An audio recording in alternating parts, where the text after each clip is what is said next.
there were some great days. There's things I look back on. Random things come to me, and I just laugh. There was a day that Bernstein and I were talking about Dick Williams getting, Dick Williams, the former manager, speaks. You remember him? Yep. Of course. He got arrested because he had been walking around with no pants in Florida. And it was my contention that once you reach the age of 73, you no longer should be forced to wear pants. I think if you live that long, it's my belief that that's a rule that shouldn't exist anymore. So we were having this conversation, and Abaticola is waving at us, and he's typing, "Take this phone call." And it was on the general line. It was on the listener call-in line. And we take the call, and driving around in Wisconsin listening to the show is David Faraday, the golf channel analyst. He has a TV show on the Golf Channel. He's an NBC golf analyst, longtime golfer, former Ryder Cup player. And I don't know if you guys know him or know. Sure, of course. He still comes on with Bernsey from time to time, based on this beginning, I'm sure. He's a complete clown, and we pick up the phone. Dan says hello, and all Faraday says is, people think there's something wrong with me, but you guys are idiots.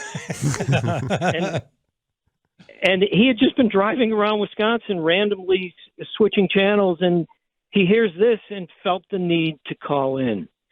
And we had this marvelous conversation that was, of course, hysterical, because he's hysterical.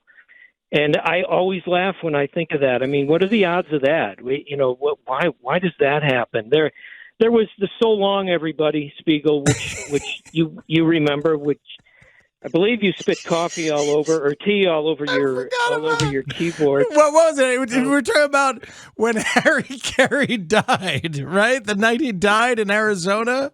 Yeah, and I said that Dutchie always has believed that the anniversary of his death was Valentine's Day, because they were in a restaurant and he collapsed into a table and "So long, everybody."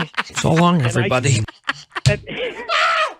Oh, God. And I started to go into a read, and I looked over at you, and you had spit up on your keyboard. Yeah. And that was it. I looked over into the producer studio, and those guys were on the floor, and that was it. We were done for 10 minutes. That's the stuff that lasts, Barry. There's the heartache, and there's the troubles, and the Passover, and I've felt that myself. Happy Pesach upcoming, by the way. But you guys are obviously not right in the head. Oh, listen to that! That's Faraday. Wow, but that's outstanding. The stuff that lasts with people. People have already texted in.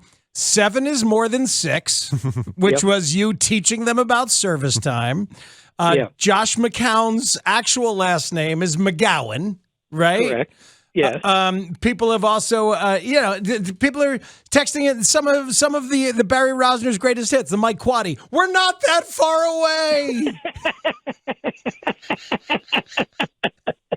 That was spectacular, because the signings of the Carlos Peñas or whomever they might have picked up, and it was like, my God, they're still going to lose 95. What are they doing? And people would call in, and they were angry. And said, "We're not that far away." Yes, they were. Yes, they were. There were, there's other things, like people don't know how dangerous Chris Tannehill is. And there was a day that someone famous had died. I'm not going to use his name. And then while we were on the air, somebody else famous died. And right as we're coming back from a break, Tannehill says into our ears off the air something very funny about how the guy may have died. And Bernstein and I both lost it. Bernstein left the studio entirely. I'm crying, and I got to bring the show back, and I can't speak. And Bernstein's gone. He's left the studio. And that was all on Tannehill. And I remember exactly what was said and who it was about. And I think about that stuff, and I laugh. I think about Shane Reardon's Pizza Puff Challenge, which was an organic thing that happened one night. He can tell you about that, because you guys are probably short on time. No, we got a ton of time, all the time here, in Barry. the world. Barry, Shane Shane, it'd be better if you tell me. What did you say before Barry came on about what that Pizza Puff thing meant for you? We were prepping this, Barry, and I told the guys that, honest to God, I think that night and you launched my persona at this radio station. that night Well, that I was a part-timer and walked away from the board for 25 minutes with nobody here to go buy pizza puffs at the hot dog stand on Wabash and Randolph. So you're responsible for Shane. Thanks, Barry. Yeah, thanks, buddy. Yeah, that's wow. Yeah, I feel pretty good about that.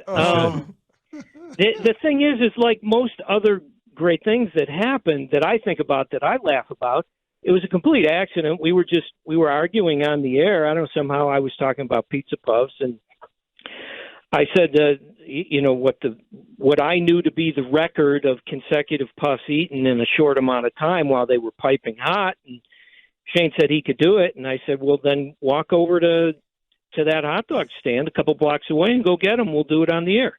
And we were just producing on the air, of course. That sort of nonsense was the most fun because it was an accident. There was a night Joe Ostrowski and I were filling in for Lawrence, and off the air we were talking about the worst kid shows that we ever had to watch with our kids. And we were laughing about it when we came back, and we started talking about it. This is how we opened at 6 o'clock. I mean, God knows what was going on in Chicago sports, but we didn't care because we were just going to do what we wanted to do, right? Which could explain why I never got hired. But we started talking about it, and people began calling in, and you guys both have, well, Matt, your son's not as little anymore, but Danny, certainly you. Things have come a long way. You have streaming, you have, hundreds and hundreds of options. Well, when my kids were little, it was a VHS tape and whatever was on PBS. And, the choice of shows was so terrible. Well, we started talking about it, and people started calling in. And for the next 2 hours, people were calling in, giving their list of the 5 or 10 worst shows they had to watch with their kids. And one guy called in and he said, I've never called a radio station before, and I can't believe I'm calling now because you guys are morons. But this is the funniest thing I've ever heard, and these are my shows. And he began to list off his shows, and we did 2 hours on that, from 6 to 8, in a major media market on a sports station. Yeah, and now I'm starting to think Mitch was probably right. He was probably right all those times that I was not the right guy. But all the best things were organic, right? I mean, all the best things that happened were an accident. Well, yeah, because Barry, you and I were talking about food. I was talking about it during a break. I said that I had these pickles on my sandwich, these sweet and spicy pickles. And Barry says to me off the air, man, so it's amazing. And they just come out of the ground like that, huh? And I paused. I'm like, do you really not know how pickles are made? Cucumbers. Yeah. They start out as cucumbers, and then they soak them in some stuff, and then they taste different. But the best part is you said, stop, don't say another word. And you didn't explain it to me. Okay. And then we came back from break, and you began the conversation again. And of course, I had no idea what you were talking about. None. I just know they come in a jar, and I don't eat them. That's all I know about them. He's led a very sheltered childhood, Rozner. I tried. You know a lot about my childhood, Matt. Yes. I tried never to be home for dinner, ever. So you said, I don't want to put words in your mouth, happiest you've been? Like, what is present day like for Barry Rozner? You mean what is a day like? Yeah, you sound good. You said you were happy. People love you, Barry. Like they want you to be happy. Like what is making you happy these days? That's really nice. That's nice of you to say, and nice if anybody really thinks that.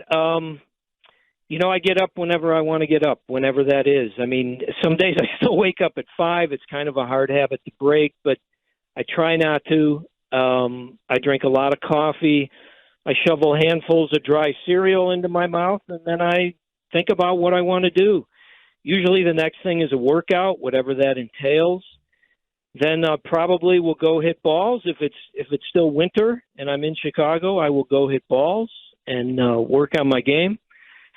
And then I have a 30-year-old house, and there's a lot of things to do here, and it's a lot of work, and there's a lot of stuff that that needs to be fixed. Fortunately, I'm handy and I enjoy it, so there's been a lot to do around here. I've traveled to a lot of golf tournaments. I love going to watch golf, and the rest of my day is mostly spent watching golf. I try to talk to my wife, although with every passing day, she seems less interested in anything that I have to say. We're coming up on 30 years, so that's not a surprise. Amy's the wife of Barry Rozner. I've had an incredible number of offers to do everything you could imagine, from radio to TV to newspapers to podcasts to books to working for sports teams to leaving town to work for sports organizations. It's crazy. I have no interest in doing anything at this point. I stopped asking for a hit and run guest visit, I stopped asking. I mean, truth is, Spiegel, I never really liked you. Yeah. So that's not going to happen. Besides, you quit the show, if you recall. You quit the show. I did. At which point I then had 11 hosts over the next 7 years. So co-hosts. So that's that's not going to happen. No, I really have no great interest in doing it. I'm learning how to live. I'm learning how to do what people do who haven't spent their entire lives doing nothing but work. So I'm learning what you do. The first thing you do is you breathe. You get up and you breathe, and you feel okay. You feel good. You don't feel stress. You don't feel pain. You don't feel all of the things that have weighed you down for the last 40 or 50 years. And you learn how to enjoy life and to find happiness in small things. And these things that I never knew anything about that were so foreign to me.